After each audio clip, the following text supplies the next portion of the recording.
Assalamualaikum warahmatullahi wabarakatuh. Kami dari kelompok 7 akan mempresentasikan terkait controlling atau pengawasan tugas dari mata kuliah dasar-dasar manajemen.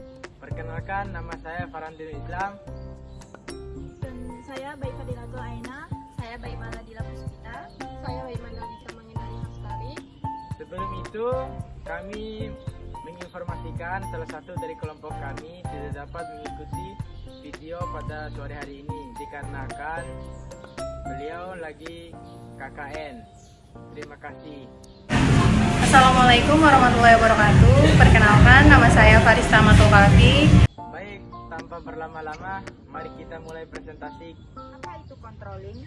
Controlling atau pengawasan diartikan sebagai suatu proses untuk menetapkan pekerjaan apa yang sudah dilaksanakan, kemudian menilainya dan mengkoreksi apakah pelaksanaan pekerjaan sesuai dengan planning. Controlling atau pengawasan dalam manajemen adalah salah satu fungsi yang bertujuan untuk memastikan bahwa kegiatan organisasi berjalan sesuai dengan rencana atau planning yang telah ditetapkan. Fungsi ini melibatkan proses sistematis untuk memantau, mengevaluasi, dan mengambil tindakan korektif terhadap pelaksanaan pekerjaan agar sesuai dengan standar atau tujuan yang diinginkan. Pengawasan menjadi penting karena membantu manajemen dalam menjaga keselarasan antara tujuan yang telah direncanakan dengan hasil yang dicapai, serta memastikan penggunaan sumber daya secara efisien dan efektif. Apa tujuan dari controlling? Controlling atau pengawasan bertujuan menunjukkan atau menemukan kelemahan-kelemahan agar dapat dilakukan tindakan perbaikan dan mencegah berulangnya kelemahan itu. Controlling atau perencanaan adalah fungsi utama dalam manajemen yang bertujuan menetapkan tujuan organisasi dan menentukan langkah-langkah untuk mencapainya. Dengan perencanaan yang baik, organisasi dapat bekerja secara terarah, efektif, dan efisien. Salah satu tujuan penting controlling adalah mengidentifikasi kelemahan atau risiko yang mungkin terjadi agar dapat dilakukan perbaikan dan pencegahan berulangnya masalah di masa depan. Tujuan utama dari controlling adalah yang pertama memberikan arah yang jelas, yang kedua itu bisa mengoptimalkan penggunaan sumber daya perencanaan, memastikan bahwa sumber daya baik manusia, keuangan maupun material digunakan dengan cara yang paling efisien dan efektif untuk mencapai tujuan. Dan yang ketiga, menyediakan dasar untuk pengawasan. Cara mencegah kelemahan dalam perencanaan yaitu yang pertama bisa menggunakan analisis lingkungan secara menyeluruh atau SWOT analisis. Yang kedua bisa menggunakan data yang akurat dan yang ketiga melibatkan tim dalam proses perencanaan. Apa fungsi dari controlling? Fungsi controlling berhubungan erat dengan fungsi planning karena planning sebagai standar dalam melakukan fungsi controlling. Fungsi controlling atau pengawasan sangat erat kaitannya dengan fungsi planning atau perencanaan karena perencanaan menjadi dasar atau standar yang digunakan untuk melakukan pengawasan. Tanpa adanya rencana, pengawasan tidak akan memiliki acuan yang jelas untuk menilai apakah pelaksanaan pekerjaan telah sesuai atau mengalami penyimpangan. Adapun prinsip fungsi dari pengawasan yaitu yang pertama rencana. Rencana menjadi pedoman utama untuk menentukan standar dan pengendalian. Tanpa rencana, pengawasan tidak memiliki arah yang jelas. Yang kedua, instruksi wewenang. Pengawasan harus dilakukan oleh pihak yang memiliki wewenang resmi dalam organisasi. Instruksi dan tindakan yang diambil selama proses pengawasan harus sesuai dengan tanggung jawab dan otoritas yang dimiliki. Yang ketiga, dapat dengan segera melaporkan penyimpangan-penyimpangan. Pengawasan yang efektif harus mampu mengidentifikasi penyimpangan dari rencana atau standar dengan cepat. Penyimpangan yang cepat memungkinkan manajemen untuk segera mengambil tindakan korektif sebelum masalah menjadi lebih besar.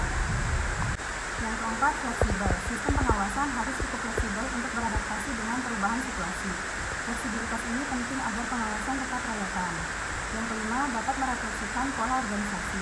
Pengawasan harus sesuai dengan struktur dan pola organisasi. Sistem pengawasan yang sejalan dengan pola organisasi akan lebih mudah diterapkan dan dipahami. Yang keenam, ekonomis. Proses pengawasan harus dilakukan dengan efisiensi biaya. Artinya, biaya yang dikeluarkan untuk pengawasan tidak boleh lebih besar daripada manfaat yang dihasilkan. Yang ketujuh, dapat dimengerti. Instruksi, standar, dan prosedur pengawasan harus jelas dan sederhana, sehingga dapat diikuti tanpa kebingungan. Yang kedelapan, dapat menjamin diadakannya tindakan korektif. Pengawasan harus mampu memastikan bahwa tindakan korektif dilakukan jika ditemukan penyimpangan. Tindakan korektif ini bertujuan untuk mengembalikan pelaksanaan ke jalur yang benar sesuai rencana. Yang kesembilan atau yang terakhir, dapat melaporkan penyimpangan-penyimpangan dengan cepat. Pengawasan harus dilengkapi dengan mekanisme pelaporan yang cepat dan akurat untuk memberikan informasi penyimpangan secara real time. Baik, saya akan menjelaskan tentang jenis-jenis pengawasan. Nah, jenis-jenis pengawasan ini ada 3, yaitu didasarkan waktu pengawasan, didasarkan objek pengawasan, dan didasarkan subjek pengawasan. Nah, didasarkan waktu pengawasan dibelah lagi menjadi 2, yaitu pengawasan preventif dan pengawasan represif. Pengawasan preventif merupakan pengawasan yang dilakukan sebelum suatu tindakan atau aktivitas dilaksanakan. Tujuan utama dari pengawasan ini adalah untuk mencegah terjadinya penyimpangan atau pelanggaran yang berpotensi menimbulkan kerugian. Nah, di sisi lain, pengawasan represif adalah pengawasan yang dilakukan setelah suatu tindakan atau aktivitas dilaksanakan. Fokus utama dari pengawasan ini adalah mengevaluasi hasil, mengidentifikasi kesalahan, dan memberikan sanksi jika ditemukan pelanggaran. Nah, pengawasan preventif adalah pengawasan sebelum kita melakukan sesuatu dalam suatu kegiatan seperti perencanaan anggaran, perencanaan tempat gitu. Kalau pengawasan represif adalah tindak lanjut dari suatu kegiatan. Apa aja sih yang salah dalam kegiatan tersebut? Apa aja yang harus kita perbaiki gitu. Nah, yang kedua didasarkan objek pengawasan. Dibelah lagi menjadi bidang produksi, waktu, dan manusia dan kegiatan. Nah, bidang produksi. Pengawasan di bidang produksi yaitu kita mengawasi di bidang produksi tersebut seperti bahan-bahan yang digunakan udah cocok, memenuhi standar atau belum. Nah, waktu meliputi seperti ketepatan waktu pengerjaan yang dilakukan. Nah, yang ketiga manusia dan kegiatan. Manusia dan kegiatan ini seperti pengawasan kita atau controlling kita kepada pegawai kita. Kinerjanya gimana? Udah memenuhi standar atau belum? Nah, yang ketiga didasarkan subjek pengawasan. Dibelah lagi menjadi pengawasan internal dan pengawasan eksternal. Pengawasan internal melibatkan berbagai kegiatan seperti audit internal, penilaian kerja, dan pemeriksaan laporan. Sebagai contoh, dalam sebuah perusahaan, tim audit internal memeriksa transaksi keuangan untuk memastikan tidak ada pelanggaran atau penyalahgunaan dana. Pengawasan ini bersifat lebih terarah dan fokus pada aspek-aspek spesifik yang relevan dengan kebutuhan organisasi.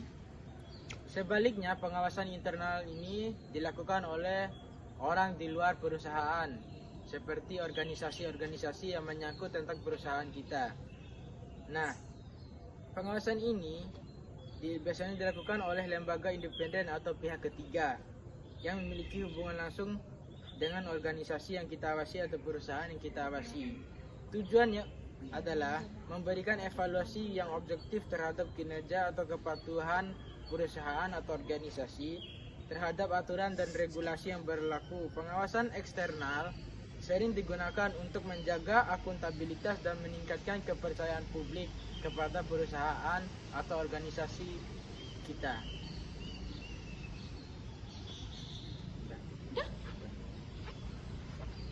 Buat video. Seperti yang teman-teman ketahui, pengawasan dalam satu perusahaan atau organisasi bertujuan untuk memastikan bahwa aktivitas dan kebijakan dijalankan dengan efektif dan sesuai dengan tujuan yang telah ditetapkan.